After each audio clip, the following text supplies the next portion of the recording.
आप सुन रहे हैं विविध Bharti. 10, 9, 8, 7, 6, 5, 4, 3, 2, 1, let's start the fun. लीजिए प्रस्तुत है हमारा स्पेशल प्रोग्राम जुबली झनकार।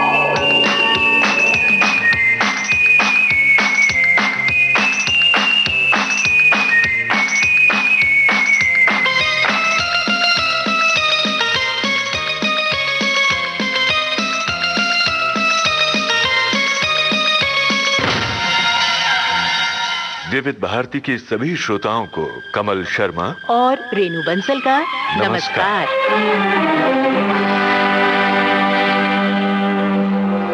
दोस्तों, आपके इस पसंदीदा रेडियो चैनल की स्वर्ण जयंती कार्यक्रम की श्रृंखला में हम एक बार फिर से हाजिर हैं और इस बार हम आपके लिए लाए हैं एक नया और अनूठा कार्यक्रम, सिने यात्रा की गवाह विविध भारती।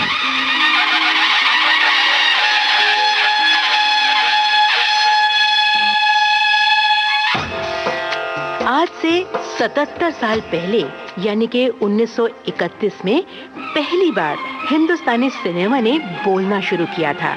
इसके 26 साल बाद यानी कि 1957 में अस्तित्व में आई विविध भारती।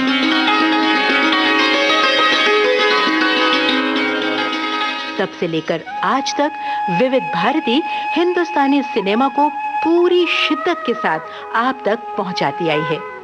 सिनेमा के हर उतार चढ़ाव की गवाह रही है विविध भारती। यही वजह है कि विविध भारती का खजाना आज नायाब रत्नों से भरा पड़ा है। और ये अनमोल रत्न हैं सिनेमा से जुड़े उन कलाकारों और तकनीशियनों की आवाजें जिनमें से कई आज भले ही हमारे बीच नहीं है, लेकिन सिनेमा के इतिहास में उनका नाम स्वर्णाक्षरों में दर्ज है।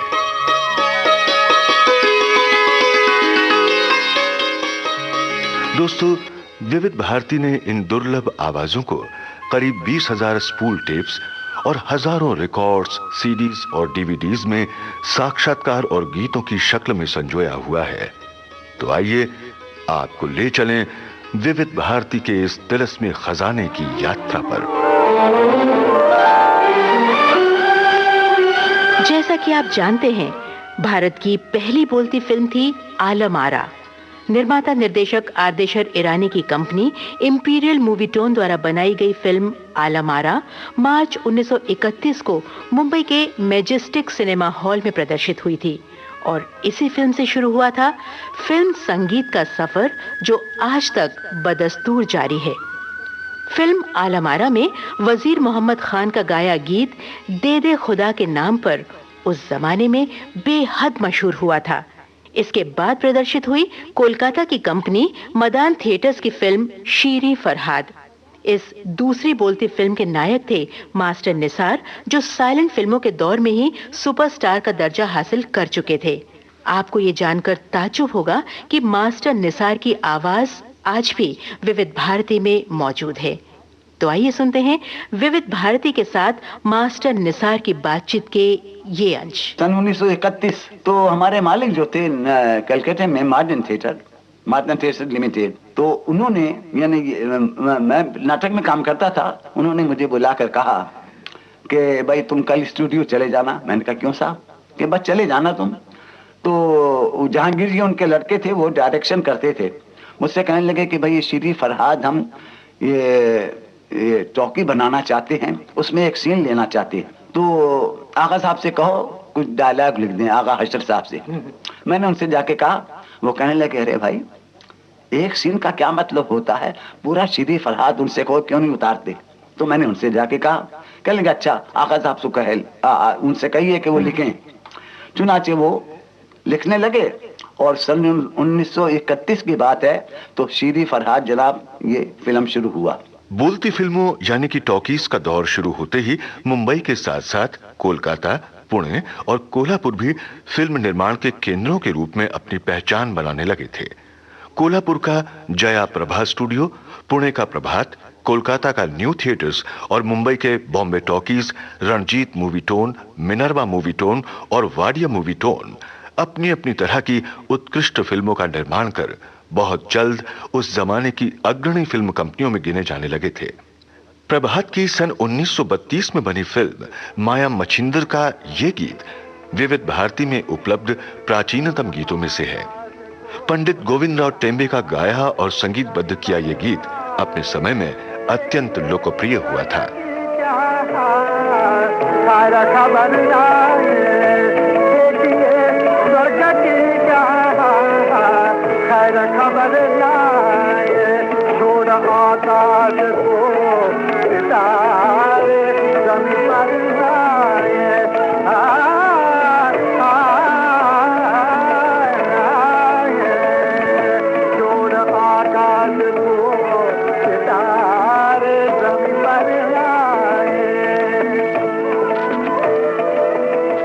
कोलकाता की न्यू थिएटर्स कंपनी द्वारा निर्मित अधिकांश फिल्मों का आधार मुख्य रूप से बांग्ला उपन्यास और कहानियां होते थे।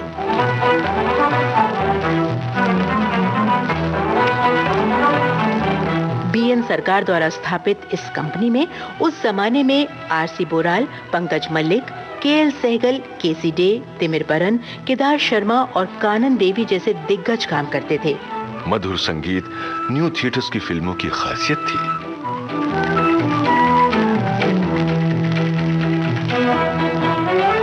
कालांतर में यही बातें कहीं आरसी बोराल ने।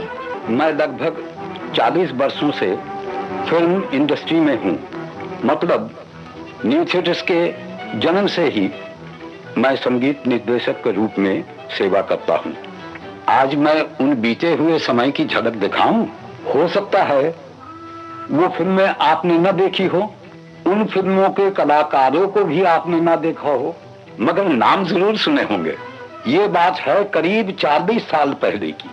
फिल्म धूप छांव का संगीत निर्देशन मैंने किया और गायक कलाकार हैं केसी दे। दिल के फफोले जल उठे,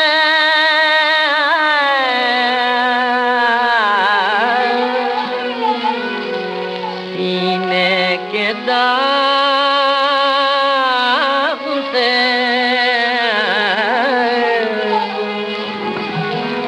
इस घर को आग लग गई, घर के चराग से। उस जमाने में पार्श्व गायन यानी प्लेबैक शुरू नहीं हुआ था और अभिनेताओं को कैमरे के सामने खुद गाना पड़ता था। प्लेबैक का ख्याल सबसे पहले न्यू थिएटर्स की सन 1935 में बनी फिल्म धूप छांव के निर्माण के दौरान गायक संगीतकार पंकज मल्लिक के मन में कौंधा था। पंकज मल्लिक की आवाज आज भी विविध भारती के खजाने में अपनी खास जगह बनाए हुए है। बोलती फिल्म के भारत में चालू होने की करीब 2 साल पहले ही मैं फिल्मी दुनिया में आ चुका था। यानी सन 1928 में उस समय मूक फिल्में दिखाई जाती थी। अच्छा। उनके साथ जिस संगीत के बजने का रिवाज था जी, उस संगीत की रचना मैं किया करता था। उसके बाद जब बोलती फिल्में आई तो कलकत्ते में कैसे कहेंगे, मुझे ही संगीत निर्देशक बनने का सौभाग्य प्राप्त हुआ। तब तो आकाशवाणी नहीं था, उस समय इसका नाम था इंडियन ब्रॉडकास्टिंग कंपनी।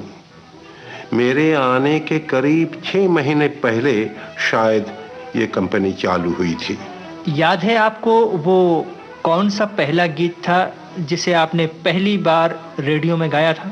वो गीत कवि गुरु रविंद्रनाथ ठाकुर की रचना, खुदा तुम्ही प्रिय आमारी तरुमुरे বসেছো ফুলো সাজে সে কথা কি গেছো ভুলে।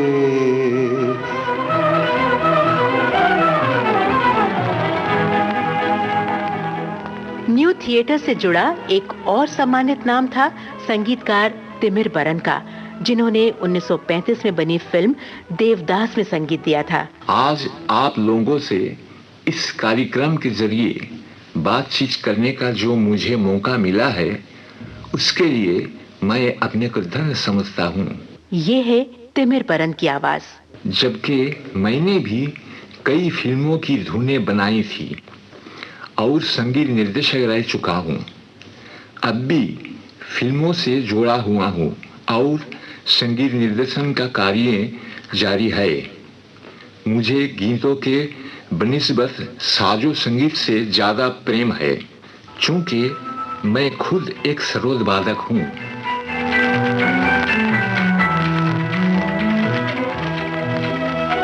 30 के दशक में पुणे की प्रभात फिल्म कंपनी गंभीर सामाजिक विषयों पर फिल्मों का निर्माण कर अपना एक सम्मानित स्थान बना चुकी थी।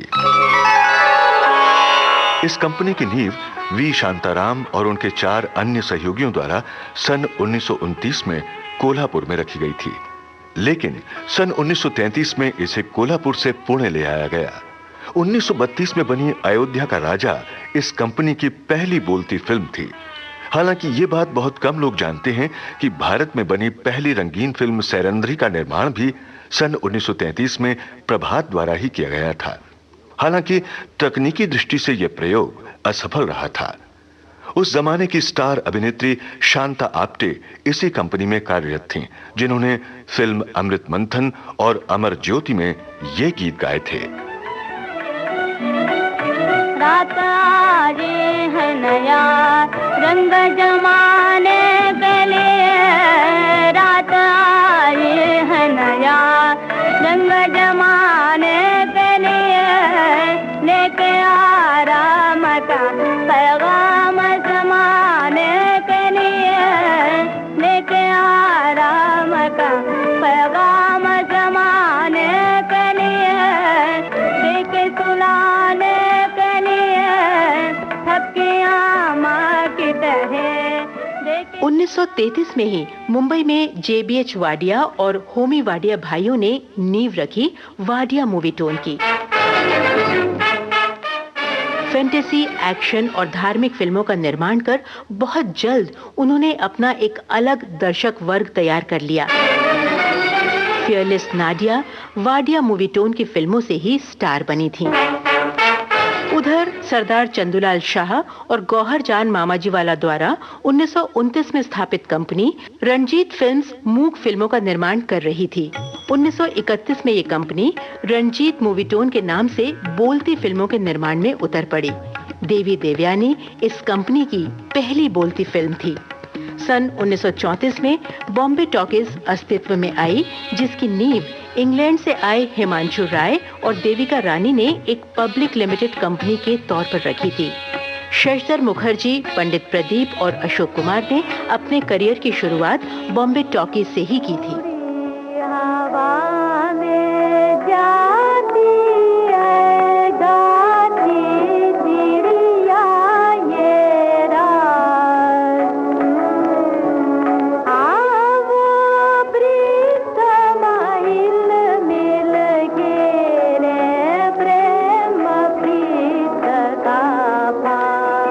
दरअसल जब मैं फिल्म में आया था सन 1934-35 के दरमियान, गायक अभिनेता साइकिल जिंदा थे। उन्होंने फिल्मी गानों को एक शक्ल दी और मेरा ख्याल है उन्हीं की वजह से फिल्म में गानों को एक महत्वपूर्ण जगह भी मिली जी।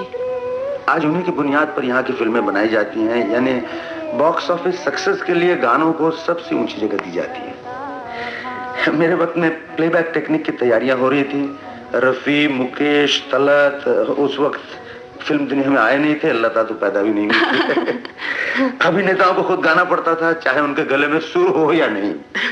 इसलिए ज्यादातर गाने सीधे सीधे और सरल बंदिश में बनाए जाते थे, ताकि हम जैसे गाने वाले आसानी से गा सकें। तो दादा, कोई ऐसे गीत इस वक्त आपको याद हैं? सुनाइए एक दो। मैं अपनी पुरानी फिल्मों से कुछ मुखड़े सुना सकता हूँ। अच्छा, सुनवाइए। सुनिए। मैं बन की चिड़िया बन के बन बन बोलूं रे, मैं मैं बन की चिड़िया बन के बन बन बोलूं रे, मैं बन का पंछी बन के संग संग डोलूं रे। ये पहले बॉम्बे टॉकीज में रे का बहुत इस्तेमाल किया जाता है। दूसरा सुनिए। चल चल रे नौजवान, चल चल रे नौजवान, कहना मेरा मान मान, चल रे नौजवान, दूर तेरा गांव और थके पाँव, फिर भी तू हरदम आगे बढ़ा कदम, रुकना तेरा काम नहीं, चलना तेरी शान, चल चल रे नौजवान। बहुत अच्छा फिर रे का इस्तेमाल देखिए। चली रे मेरी नाव चली रे, न जान किधर आज मेरी नाव चली रे, चली रे मेरी नाव चली रे। वाह। अब एक आखिरी सुना देता हूँ। एक और मेरी पसंद का एक सुना दीजिए। वो किस्मत का है ना, धीरे धीरे। अच्छा। धीरे धीरे आरे बादल धीरे, आरे बादल धीरे धीरे जा, मेरा बुलबुल सो रहा है शोर न मचा धीरे धीरे। अच्छा मैं वो एक और सुना देता हूँ जिसके साथ एक मैं बात कहूँगा अभी। अच्छा। पीर पीर क्या करता रे तेरी पीर न जाने कोई, पीर पीर क्या करता रे तेरी पीर न जाने कोई, मेरे दिल की लगी कोई क्या जाने, तन पीर बड़ी कोई क्या जाने, घायल की गत घायल जाने और न जाने कोई। मुझे याद है इस गाने को रिकॉर्ड में भरना मुश्किल पड़ गया था क्योंकि गाना था आधे मिनट का, और इस आधे मिनट के गाने को 3 मिनट तक गाने के लिए मुझे अजीब ढंग और धीमी धीमी चाल से गाना पड़ा था। कुछ इस तरह से। पीर पीर क्या कर, तो आप हंस रही हैं, लेकिन उस रिकॉर्ड को सुनकर मैं रो दिया था। उसी वक्त तय किया कि अगर मुझे फिल्म में रहना है तो गाना सीखना ही पड़ेगा। चल चल रे नौजवान, चलो संग चले हम, चल चल रे नौजवान, चलो संग चले हम, दूर तेरा गाँव और थके पाँव, फिर भी राहगीर तुम क्यों नहीं आगे, तुम हो मेरे संग, आशा है मेरे संग, तुम हो मेरे संग, हिम्मत है मेरे संग, मेरे साथ साथ रहो तुम कदम कदम, मेरे साथ साथ रहो तुम कदम कदम, चलो संग चले हम, चलो संग चले हम, चल चल रे नौजवान, चल चल रे नौजवान। सन 1936 में अस्तित्व में आई सोहराब मोदी की कंपनी मिनर्वा मूवीटोन। इस बैनर के तहत 1939 में बनी फिल्म पुकार की आशातीत सफलता ने देखते ही देखते सोहराब मोदी को उस जमाने के अग्रणी निर्माता निर्देशकों की कतार में ला खड़ा किया। ऐ निगहबाने वतन, ऐ मर्द मैदाने वतन, तेरे दम से है बहारों पर गुलिस्ताने वतन, तुझ पे जानो दिल फिदा, हस्ती फिदा, मस्ती फिदा, तुझ पे हम बेकस गुलामों की ये कुल बस्ती फिदा। आह तेरी अर्जमंदी को पहुंच सकता है कौन, तेरी रूहानी बुलंदी को पहुंच सकता है कौन। वीरों के लिए तो वाकई जब से होश संभाला तब से ही अपने दिलो दिमाग में मैंने सबसे ऊंचा मकाम पाया जी। लेकिन तवारीख जैसे सब्जेक्ट में बचपन में मेरी कोई खास दिलचस्पी नहीं थी। बड़े ही ताज्जुब की बात है ये तो। हाँ, मैं सेसिल बी डेमिल की अंग्रेजी फिल्में बहुत देखा करता था तब, और उनसे मुतासिर होकर मैं अपने देश की तवारीख पर गौर करने लगा। उस वक्त मुझे ख्याल आया कि हमारे देश को ऐसी फिल्मों की बहुत जरूरत है जी। अपने देश की जनता को जगाने के लिए, देश के बच्चों को देश की महानता का ज्ञान कराने के लिए यही एक जरूरी और कारगर मीडियम था, ताकि वे अपनी तवारीख से अनजान न बने रहें। बिल्कुल सही फरमाया आपने मोदी साहब। दूसरी बात यह कि तवारीखी फिल्म का कैनवास जितना बड़ा है, सोशल फिल्मों का नहीं। मैं हमेशा बड़े कैनवास पर तस्वीरें खींचने का कायल रहा हूं जी। ये वजह भी मुझे इस ओर ज्यादा खींचती रही। तीसरी वजह यह कि हर कलाकार अपनी कला के पनपने के लिए अधिक से अधिक स्कोप चाहता है, जो मेरे ख्याल से ऐसी फिल्मों में ही मिल सकता था मुझे। इसकी पहली वजह तो यह है कि हर कलाकार की अपनी एक रुचि होती है जी। मेरी रुचि इसी तरह के पात्रों में अधिक थी।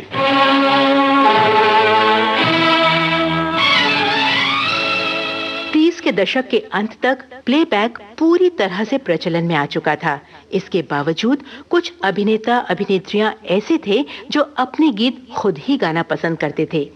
40 के दशक का आरंभ गवाह है उन उतार चढ़ावों का जो दूसरे विश्व युद्ध के उस दौर में हिंदुस्तानी सिनेमा को देखने पड़े थे। ये दौर था नूरजहां और सुरैया जैसी गायिका अभिनेत्रियों के उदय का।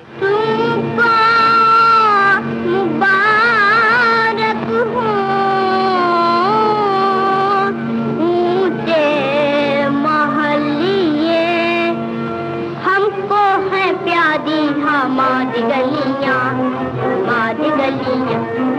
हमको है प्यारी, हमारी गलियां सपनों में वो ही मनाए रंगलियां। हमको है प्यारी, हमारी गलियां। मधुबाला ने 1942 में बॉम्बे टॉकीज की फिल्म बसंत से बतौर बाल कलाकार न सिर्फ अभिनय के क्षेत्र में कदम रखा, बल्कि इस फिल्म में 2 गीत भी गाए। छोटे छोटे घरवा छोटी अटरिया छोटी सी बगिया है, मेरे छोटे से लगी छोटी सी दुनिया है, मेरे छोटे से मन में छोटी सी दुनिया है। 1941 में फिल्म राधिका से अभिनेत्री नलिनी जयवंत ने न सिर्फ करियर की शुरुआत की, बल्कि शुरुआती 9 फिल्मों में खुद के लिए 38 गीत भी गाए। दोस्तों, नलिनी जयवंत का 1941 में ही बनी फिल्म बहन में गाया ऐसा ही एक गीत हाजिर है, जिसकी धुन अनिल बिस्वास ने बनाई थी।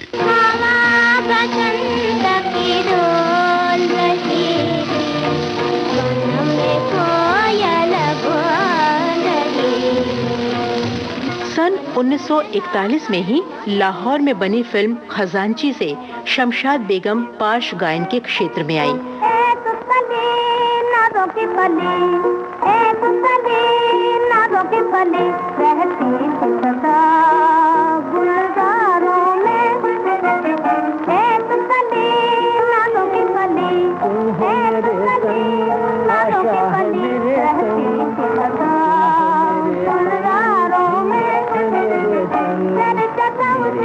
निर्माता निर्देशक तलसुख पंचोली की ये फिल्म खजांची और मास्टर गुलाम हैदर द्वारा संगीतबद्ध किए गए इसके सभी गीत उस जमाने में अत्यंत लोकप्रिय हुए थे।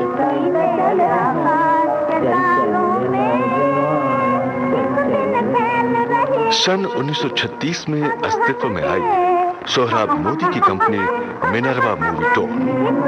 इस बैनर के तहत 1939 में बनी फिल्म पुकार की आशातीत सफलता ने देखते ही देखते सोहराब मोदी को उस जमाने के अग्रणी निर्माता निर्देशकों की कतार में ला खड़ा किया। ऐ निगहबाने वतन, ऐ मर्द मैदाने वतन, तेरे दम से है बहारों पर गुलिस्ताने वतन। इस पहली फिल्म की बेपनाह सफलता ने शमशाद बेगम को अपने दौर की चोटी की गायिकाओं में ला खड़ा किया था। जब प्लेबैक का जमाना नहीं था और एक्टर खुद गाना स्क्रीन पे गाते थे, पर्दे पे गाते थे, इसलिए गाना, क्योंकि मेरे वालिद साहब मुझे स्क्रीन पे देखनी पसंद करते थे, इसलिए मैं स्क्रीन पे नहीं गई। मैंने वो भी किया था, वो क्या नाम, टेस्ट भी हुआ मेरा, स्क्रीन टेस्ट किया, उसमें मेरा ठीक था। उन्होंने कहा कि हीरो, उन्होंने तब भी नहीं, उन्होंने कहा नहीं, फिल्म में काम करना नहीं। मेरे बाप ने अलाउ नहीं किया। फिल्मों में एकदम से नहीं आई, मुझे बचपन से गाने का शौक था, ये अल्लाह की देन थी। 5 साल की उम्र में मैं सुबह की दुआ सब लड़कियों के साथ स्कूल में पढ़ती थी। रमज़ान के महीने में सारे रिश्तेदार, औरतें मर्द, ये सब मेरे से मसीहे सुनते, नाते सुनते। 12 साल की उम्र में मेरे चाचा मुझे जैनाफोन कंपनी में लेके गए। क्योंकि मेरा और तो कोई रास्ता नहीं था। उन्होंने मुझे, मेरे चाचा मेरे साथ बड़ी हेल्प की उन्होंने। बाबा को बहुत समझाया, कहते तुम समझते नहीं हो, आजकल सारी दुनिया की लड़कियां करने लगी हैं, 4-4 लड़कियां, तो पहले इनकी तो शादियां ही बनाना मुसीबत हो जाएगा। चाचा ने कहा कि नहीं, मैं कोशिश करता हूँ। जहाँ पे उनकी सोसाइटी थी वो सब के सब शादीशुदा नहीं थे, सब कुंवारे थे, तो वे भी वहाँ रहते थे। उन्होंने पता किया, देखो जो चीज़ इंसान ने बनना होता है उसके वो असबाब बनाता है। ऑडिशन के लिए हमारे उन्होंने तख्तपोश बिछाए हुए थे बैठने के लिए, जो गाते थे जो बजाने आते सब वहाँ बैठते थे।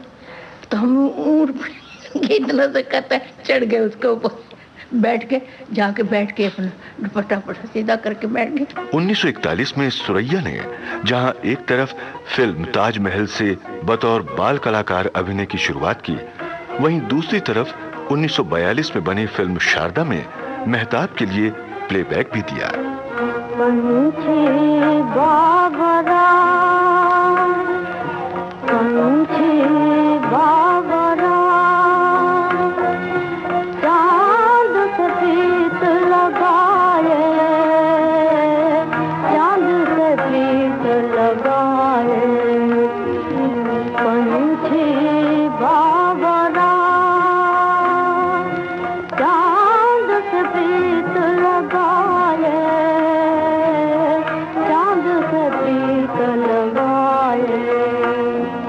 कहीं मुझे कुछ कहने का मौका मिलता है तो यादों का एक तूफान सा उमड़ आता है और मैं उसकी ऊंची नीची लहरों में खो सी जाती हूँ।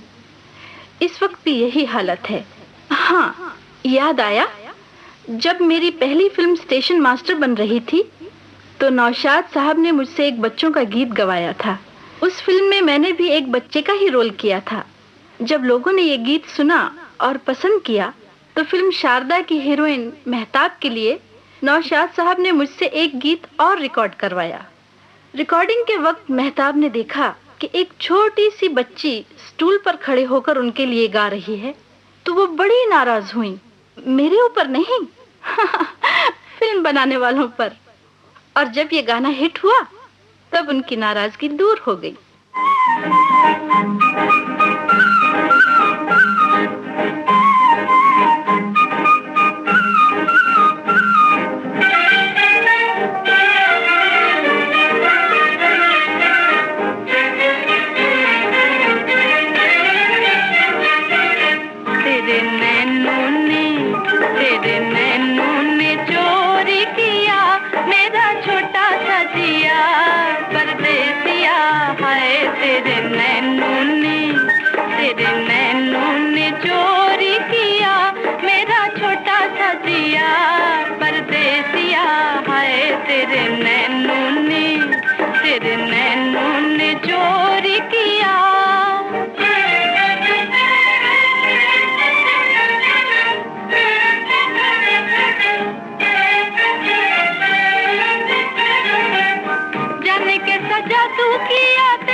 दोस्तों, आपके इस पसंदीदा रेडियो चैनल की स्वर्ण जयंती कार्यक्रम की श्रृंखला में हम आपके लिए लाए हैं एक नया और अनूठा कार्यक्रम, सिने यात्रा की गवाह विविध भारती। 1942 में होमी वाडिया ने वाडिया मूवीटोन से अलग होकर बसंत पिक्चर्स की, तो वी शांताराम ने प्रभात से अलग होकर राजकमल स्टूडियो की स्थापना की। मैं अपनी जिंदगी में हमेशा उद्देश्यपूर्ण फिल्में बनाता आया हूं और उनमें सामाजिक, राजनीतिक और मानवीय समस्याएं प्रस्तुत करता रहा हूं। साथ ही साथ इन समस्याओं को अपने ढंग से सुलझाने की कोशिश भी करता रहा हूं। मेरी बनाई हुई फिल्में देखने के बाद देश के कोने कोने से लोग मुझे अपनी प्रशंसा और आलोचना लिखकर भेजते हैं। अधिकतर लोग मुझे ऐसी फिल्म बनाने के लिए उत्तेजनी देते हैं। ऐसे पत्र पढ़कर ऐसी समस्यापूर्ण और उद्देश्यपूर्ण फिल्में बनाने का मेरा उत्साह और भी बढ़ जाता है। इस संबंध में कई प्रत्यक्ष घटनाएं हुई हैं। उनमें से एक मैं आपको बताए बिना नहीं रह सकता। मेरी पहचान का एक आदमी किसी गांव गया था। स्टेशन पर उसका सामान एक छोटे से लड़के ने उठाकर कहा, बाहर पहुंचा दूं साहब? उस आदमी ने कहा, अभी तो बहुत छोटा है, इतने कष्ट का काम क्यों करता है? लड़के ने जवाब दिया, मेहनत करके कुछ पैसे कमाऊंगा और अपनी मां की मदद करूंगा। उस आदमी ने फिर पूछा, क्या तुम्हारी मां ने तुम्हें ऐसा काम करने को कहा है? तब उस बालक ने कहा, मां को तो इसका पता भी नहीं है। मैंने तूफान और दिया नाम की एक फिल्म देखी थी, उसमें मेरे ही जैसा एक लड़का अपनी अंधी बहन के लिए इससे भी ज्यादा कष्ट उठाता है। तो क्या मैं अपनी मां के लिए इतना काम भी नहीं कर सकता? उस आदमी से यह घटना सुनकर मेरी आंखें भर आईं। आज तक मुझे मिलने वाले पुरस्कारों में मेरे लिए यही एक बड़ा पुरस्कार था। जी हाँ, इस तूफान और दिया फिल्म का निर्माण मैंने किया था और दिग्दर्शन मेरे पुत्र प्रभात कुमार ने किया था। इस फिल्म का शीर्षक गीत आज भी निर्बल को बलवान बनाने का संदेश देता है।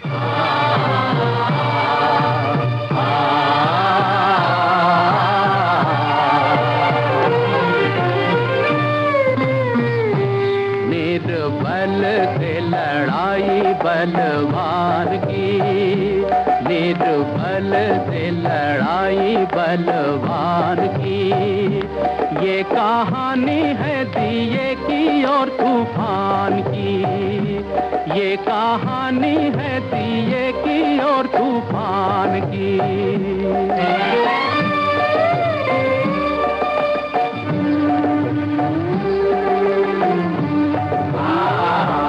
एक रात अंधियारी थी, दिशाएं कारी कारी, मंद मंद पवन था चल रहा। अंधियारे को मिटाने, जग में जोत जगाने, एक छोटा सा दिया था कहीं जल रहा। अपनी धुन में मगन, उसके तन में अगन, उसकी लौ में लगन भगवान की, ये कहानी है दिए की और तूफान की। 1942 का साल इसलिए भी महत्वपूर्ण है कि अभिनेता प्राण ने लाहौर की पंचोली आर्ट्स की फिल्म खानदान से इसी साल हिंदी सिनेमा के क्षेत्र में कदम रखा था। कहते थे कि यूं कहते जो वो आता, सब कहने की बातें हैं, कुछ भी ना कहा जाता। माशूक का सामना होते ही इस आशिक का जो हाल हुआ है, घर से चला था ये सोचते हुए कि आपसे यूं कहूंगा, ऐसे कहूंगा, गोया बड़े बड़े ख्याली पुलाव पकाए थे। मगर माइक के सामने आते ही सारी बहादुरी हिरन हो गई। और भाइयों, ये माइक है ना, यही मेरी सबसे बड़ी कमजोरी है। यूं समझिए कि आज पहली बार मैं माइक के सामने आया हूं। इससे पहले न किसी जलसे में बोला और न ही रेडियो पर। यहां भी मैं खुद नहीं आया हूं, आपकी मोहब्बत खींच लाई है। और जब आ ही गया हूं तो कुछ कहना भी पड़ेगा। तो क्यों ना सच कह दूं तो ख्वाजा मीर दर्द का ये शेर याद आता है। जान से हो गए बदन खाली, आंख भर तूने जिस तरफ देखा। तो उनमें सबसे पहले राजेंद्र कृष्ण जी की लिखी हुई गजल। राजेंद्र कृष्ण जी एक अच्छे गीतकार तो हैं ही, साथ ही साथ एक बेहतरीन डायलॉग राइटर भी हैं। फिल्म खानदान में मेरे लिए उन्होंने ये डायलॉग लिखा, जहां हीरो आकर कहता है कि तुम बीच में मत बोलो, हम लोग रामायण पढ़ने वाले लोग हैं, जहां भाई भाई के लिए जान दे देता है। तो विलन बोलता है, बरखुरदार कौन सी रामायण पढ़ी है तुमने? हमारी रामायण में तो ये लिखा है कि रावण को उसके सगे भाई विभीषण और बाली को उसके सगे भाई सुग्रीव ने मरवा दिया था। 1943 में शशधर मुखर्जी और अशोक कुमार ने बॉम्बे टॉकीज से अलग होकर नींव रखी फिल्मिस्तान स्टूडियो की। और इसी साल प्रदर्शित हुई महबूब खान की फिल्म तकदीर से नायिका बनी नरगिस। रेडियो पर और दूसरे प्रोग्रामों में मैं इतना बोल चुकी हूँ कि अब कुछ कहने के लिए सोचना पड़ता है। और ऐसे मौके पर जब अपनी याददाश्त पर जोर डालती हूँ तो गुज़िश्ता जिंदगी के वाक़यात तस्वीर बन बनकर सामने आते हैं और मैं उन तस्वीरों में अपने आप को तलाश करने लगती हूँ। गोया जिंदगी में गुम हो जाती हूँ। और मेरा अकीदा भी यही है कि वो कलाकार नहीं जो जिंदगी में खो न जाए, समा न जाए। मैंने अपनी फिल्मी जिंदगी में हमेशा ये कोशिश की है कि मेरा हर रोल बनावटी न मालूम होकर असली मालूम हो। इसकी एक वजह यह भी थी कि मेरी तालीम और तरबियत ऐसे माहौल में हुई जहां जिंदगी को जिंदगी की नज़र से देखा जाता था। रहा फिल्मी दुनिया से मेरे रिश्ते का सवाल, तो बस यूं समझ लीजिए कि फिल्मों से मेरा रिश्ता पैदाइशी है। यानी उस वक्त से काम कर रही हूं जब मुझे ठीक से बोलना भी नहीं आता था। लेकिन हीरोइन की हैसियत से मेरी पहली फिल्म थी तकदीर, जो महबूब साहब ने बनाई थी। सच तो ये है कि महबूब साहब ने मेरी फिल्मी जिंदगी को शुरू किया और आखिर में मदर इंडिया बनाकर मुझे एक बहुत ही बुलंद मुकाम पर पहुंचा दिया कि अगर मैं अपनी उस बुलंदी पर नाज करूं तो बेजा ना होगा।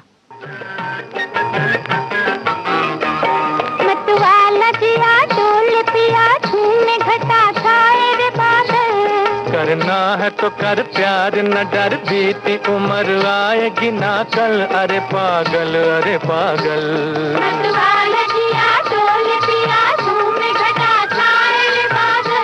करना है तो कर प्यार, न डर बीती उम्र आएगी ना कल। अरे पागल, अरे पागल। अरे जिया हो।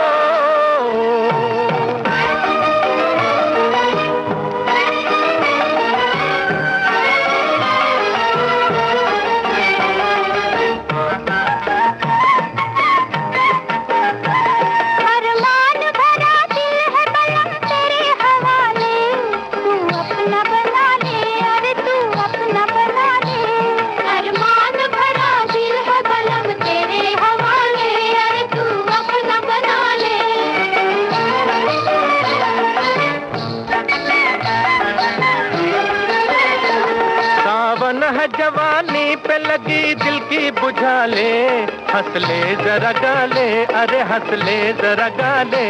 सावन है जवानी पे लगी दिल की बुझा ले, अरे हंस ले जरा गाले। नाचे मेरा मन आज सजन छन छनन बोले रे पायल। नाचे मेरा मन आज सजन छन छनन बोले रे पायल। करना है तो कर प्यार, न डर बीती उम्र आएगी ना कर। अरे पागल, अरे पागल। सन 1944 में बनी प्रभात स्टूडियो की फिल्म चांद से पहली संगीतकार जोड़ी ने फिल्म उद्योग में कदम रखा। ये जोड़ी थी हुस्नलाल भगत राम की, जो उस जमाने के मशहूर संगीतकार पंडित अमरनाथ के छोटे भाई थे। फिल्म चांद में मंजू का गाया ये गीत उनके अभिनेता भाई बालक राम पर फिल्माया गया था।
1944 में आई फिल्म रतन।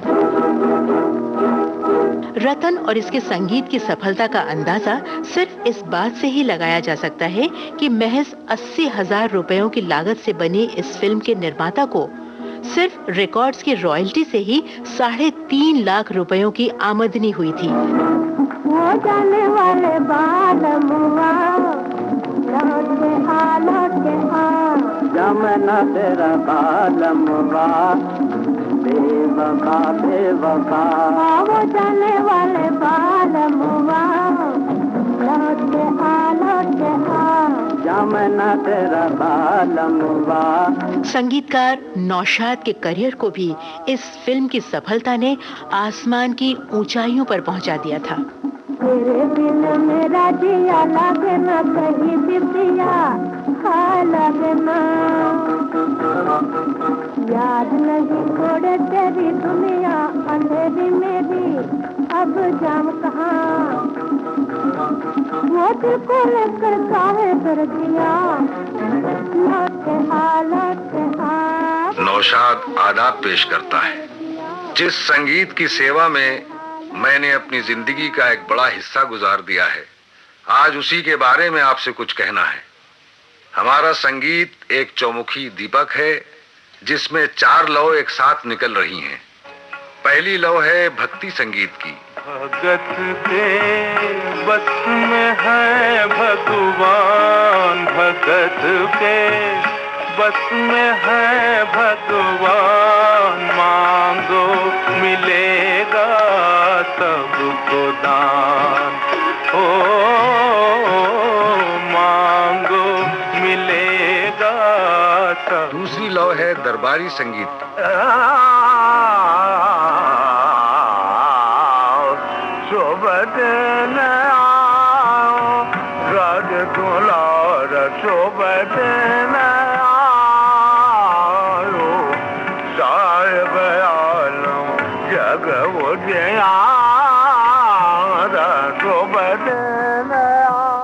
तीसरी लौ है लोक संगीत की।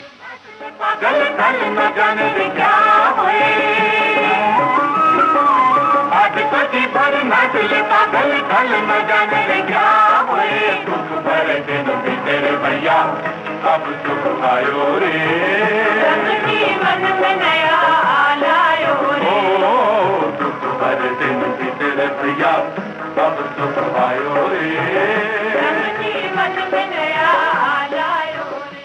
चौथी लौ है शास्त्रीय संगीत।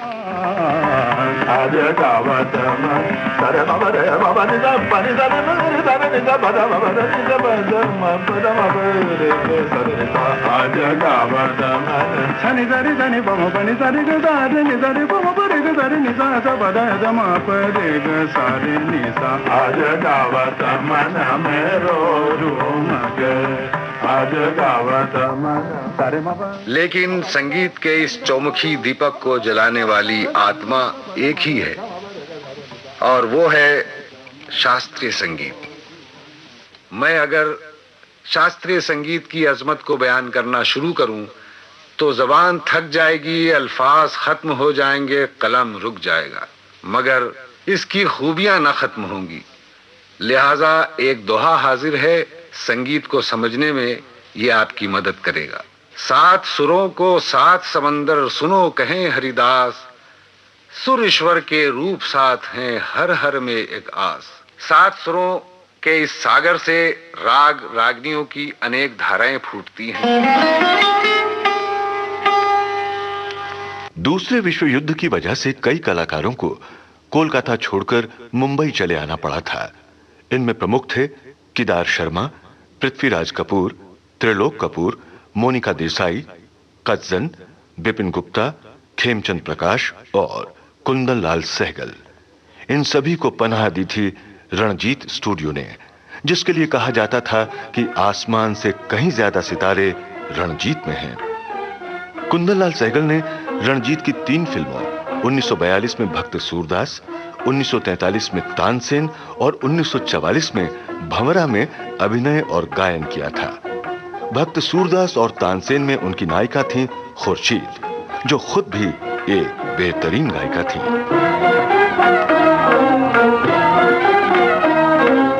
पंछी बाबरा, पंछी बाबरा, चांद से प्रीत लगाए, चांद से प्रीत लगाए, पंछी बाबरा, चांद से प्रीत लगाए, चांद से प्रीत लगाए। सन 1945 में पहली फिल्मी कव्वाली बाजार में आई और देखते ही देखते लोगों की जुबान पर छा गई। आहे न भरी इसमें न किए, आहे न भरी इसमें न किए, कुछ भी न हुआ बेटा मियां, कुछ भी न हुआ बेटा। उस साल बनी फिल्म जीनत में नूरजहां, जोहराबाई और कल्याणीबाई की गाई ये कव्वाली 12-13 साल की शशिकला, श्यामा और शालिनी पर फिल्माई गई थी। आहे न भरी इसमें न किए, कुछ भी न हुआ बेटा मियां, आहे न भरी इसमें न किए, कुछ भी न हुआ बेटा मियां, कुछ भी न हुआ बेटा मियां। शशिकला और श्यामा आगे चलकर हिंदी सिनेमा की जानी मानी कलाकार साबित हुई। क्यों मुझे इतनी खुशी दे दी कि घबराता है दिल। आपकी प्यारी प्यारी नानी कहिए या दादी कहिए या माँ कहिए या बहन कहिए, आप सबको मेरा नमस्कार।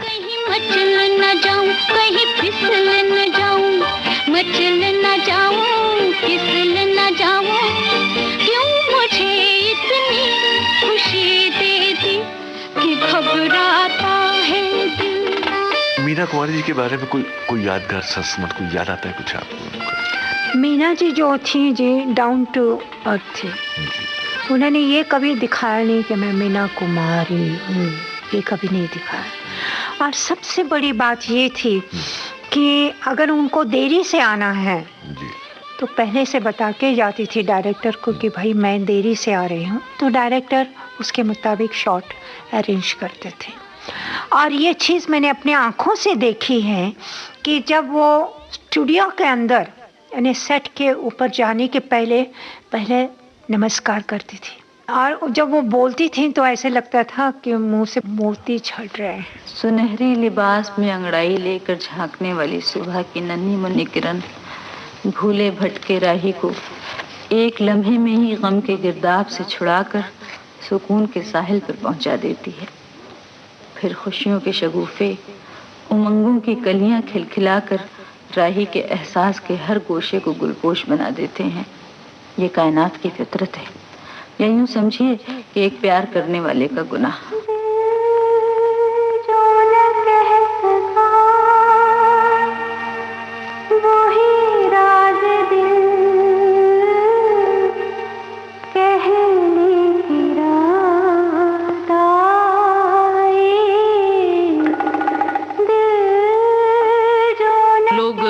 श्यामा जी को बड़ी खूबसूरत अभिनेत्री के रूप में जान रहे हैं और अचानक खलनायिका, तो आपको कैसा लगा था वो? मुझे जी मेरे लिए तो कहना चाहिए कि एक चैलेंज था कि भाई हीरोइन बन गई, खलनायिका भी बन के दिखा दो जी। तो वैसे तो मुझे अच्छी तरह याद है कि LV प्रसाद जी शारदा पिक्चर जी, जिसमें राज कपूर साहब थे और मीना आपा जी, हम मीना कुमारी नहीं जी, मीना आपा कहा करते थे उनको। और उन्होंने कहा कि हमारी पिक्चर में रोल है लेकिन तुम करोगी? तो मैंने कहा पहले सुनाइए मुझे एक 4 लाइन, तो मैं डिसाइड करूंगी कि कैसा रोल है, क्योंकि मीना आपा के सामने काम करना बड़ों बड़ों की छुट्टी हो जाती थी। तो वैसे अल्लाह के फजल से मीना आपा इतनी अच्छी थी, जब हम सेट पे भी गए और उनके साथ काम किया तो पता है 1 सेकंड में रो देती थी। अच्छा। और मैं कहती थी मीना आपा एक बात सिखाइए हमें। तो कहती क्या? मैंने कहा आप रो कैसे ले लेती हैं एकदम से? अच्छा। तो कहती ये भी राज है। तो मैंने कहा क्या राज है? कहती पता नहीं, मैं एक्टिंग करते करते मेरी आंखों में खुद ब खुद आंसू आ जाते। तो वैसे उसमें मुझे एक गाना याद आया जी। ऐ चांद जहां वो जाए। क्या बात है, शारदा। वो गाना हम मेरा और मीना आपा का मुकाबला हुआ और मैंने कहा कि मुकाबला भी ऐसा होगा कि इस पिक्चर में अगर अवार्ड नहीं लिया तो श्यामा नाम नहीं।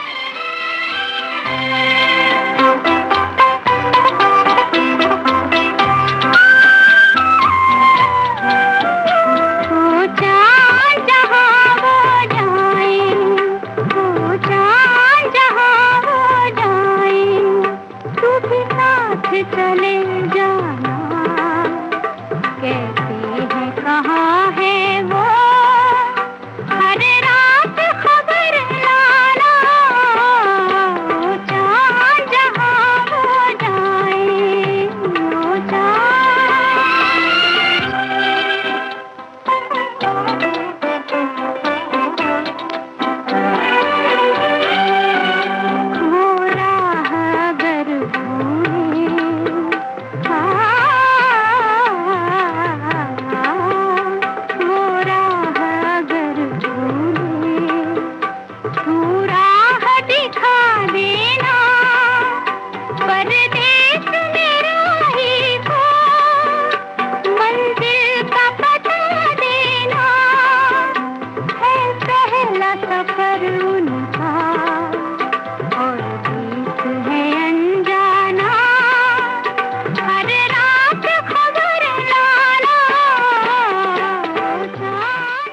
सन 1946 में प्रदर्शित हुई फिल्म शाहजहां।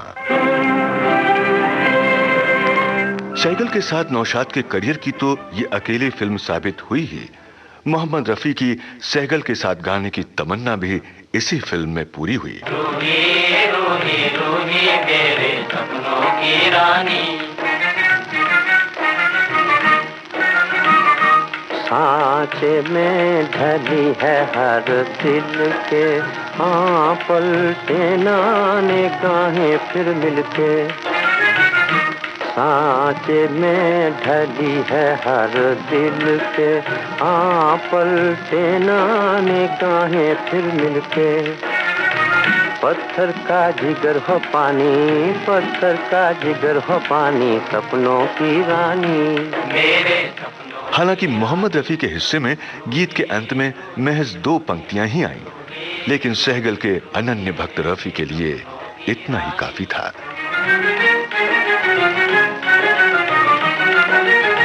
चुप हो तो उदासी डसती है, हंस दे तो खुदाई हंसती है, चुप हो तो उदासी डसती है, हंस दे तो खुदाई हंसती है, बोले तो फिजा रानी, बोले तो फिजा रानी, सपनों की रानी मेरे सपनों की रानी, रूही रूही रूही रूही रूही रूही मेरे सपनों की रानी, मेरे सपनों की रानी, रूही रूही रूही रूही रूही रूही मेरे सपनों की रानी।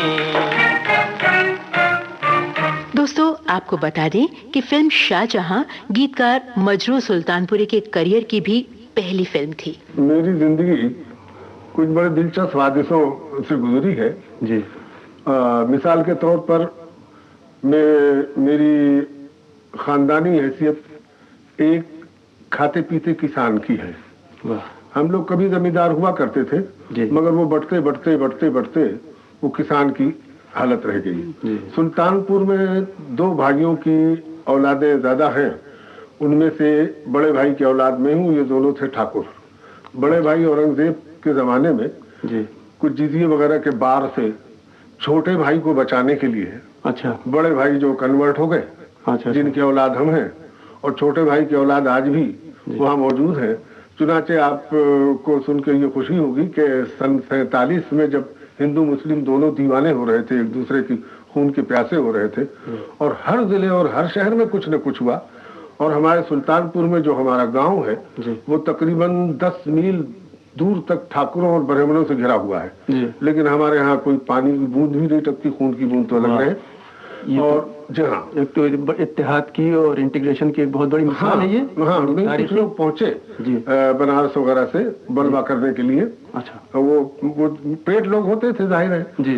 उन्होंने हमारे यहाँ के ठाकुरों ने ही जवाब दिया, साहब ये हमारा ब्लड है, हम इनके ऊपर कैसे हाथ उठाएं। तो करने के हमारी पैदाइश जो किसानों की जिंदगी और समाजी हैसियत से हुई, और कांधे पे लाठी लेके चलना जी। और हमारे यहाँ ठाकुरों की वो सारी रस्म रिवाज बाकी थे उस वक्त तक, धोती पहनना, कुर्ता पहनना, लाठी लेके चलना। अब शायद यही बागपन जो है आपकी शायरी में है, और आपका ये शेर की सर पर हवाए जुल्म चले 100 जतन के साथ, अपनी कुलाह कज है उसी बागपन के साथ, शायद ये उसी का हाँ वो हम लोग का नतीजा है। जी हाँ, हम लोग का मिजाज वो है। सही बात है, आपने बिल्कुल सही तजजिया किया। तो साहब ये सन 21 में जब खिलाफत तहरीक चली अंग्रेजों के खिलाफ, तो मेरे उस जमाने में विदेशी कपड़े जला दिए जाते थे, विदेशी हर चीज का बाइकाट शुरू हो गया था जी। और उस तहरीक से गांधी जी भी मुत्तफिक हो गए थे वक्ती तौर पर। तो मेरे वालिद ने यह तय किया कि साहब मैं उनका अकेली औलाद उनकी जी। उन्होंने ये कहा कि साहब मैं अपने बेटे को अंग्रेजी नहीं पढ़ाऊंगा। अच्छा। चुनाचे मेरी तालीम हुई अरबी फारसी की। अब वो हवादिस की बात कर रहा हूँ। अरबी फारसी की तालीम होने के बावजूद मैं मौलवी न बन सका, और वहां से रिस्ट्रिकेट हुआ अपनी आजाद अरबी पर जी। और रिस्ट्रिकेट होने के बाद फिर मैं चला आया लखनऊ, और वहां मैंने तिब की तालीम हासिल की।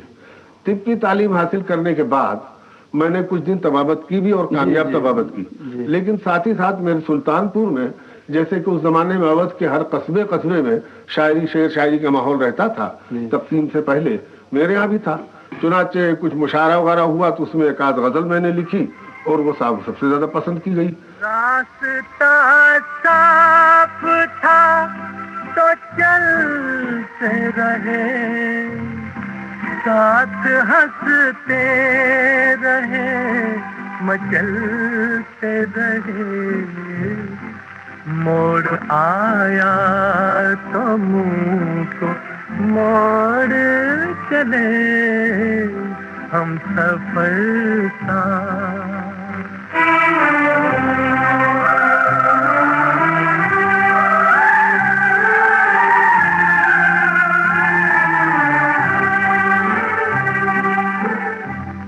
सपने टूटे पड़े हैं राहों में, सपने टूटे पड़े हैं राहों में, दर्द की धुन है निगाहों में, दिल पे फ़ज़लों के नक्श छोड़ चले। ये था विविध भारती के स्वर्ण जयंती वर्ष पर सन 2008 में प्रसारित किया गया कार्यक्रम जुबली झनकार।